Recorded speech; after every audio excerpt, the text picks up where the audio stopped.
Singlim жұмыс істегісі келмейді, қарыз сұрауды әдетке айландырды. Бұрын беретімін, қазір бермеймін, бірақ өзімді кінәлі сезінемін. Жоқ, сенікі дұрыс. Өзі ереже бар. Ақша сұраған адамға дейді, ақша бермей қармақ бер дейді. Қармақ ағаш бер дейді. Пайғамбарымыз саллаллаху алейхи вассаламға біреу келіп осылай сұрағанда бергел бер деді. Шақырып алып қасына отырғызды, балталдырды, балтаны саптады, айтты, анау ағаштан, орманнан ағаш алып келді, жауып деді.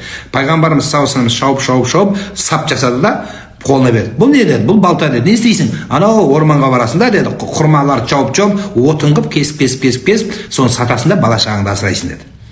Маған бер деп отыра берсең, Аллах Тағала саған Алланың беруі жетеді, бірақ бергені сол болады. Сәл әрекет ету керек. Мәриям анамыздың өзіне талды қимылдатып құрма жедеді. Демек адам қимылдау керек. Бұл денсаулыққа да пайдалы, және мына кішкене тер төксең жақсырақ болады. Жаңағы тойда жақынып билеу үшін, Ғаділбек жаңа отырып бауырым, тойда сіздер билету үшін тері шыққанша өлең айтады. Сен терің шыққанша билейсің, тері тек біліп тұр. Өлең айтсаң да жаның жеп айтасың дегендей, жаның жеп жасайды, оңай таппайды ол ақшаны. Онда мынандай еңбегі тола оның. Сол сияқты ғой. Сондықтан адам еңбек етсе, ол дұрыс болады. Ал енді бүйтіп жата берсең, жаңағы анау бір молдадан сұрапты ғой, күніне 100 мың теңге түсіретін дұға бар ма десе, молда айтыпты, жоқ ондай дұға. Бар болса мен саған айтпайтын едім депті. Вообще мен осы жерде отырмайтын едім депті. Инстаграмда отырады екен ол да.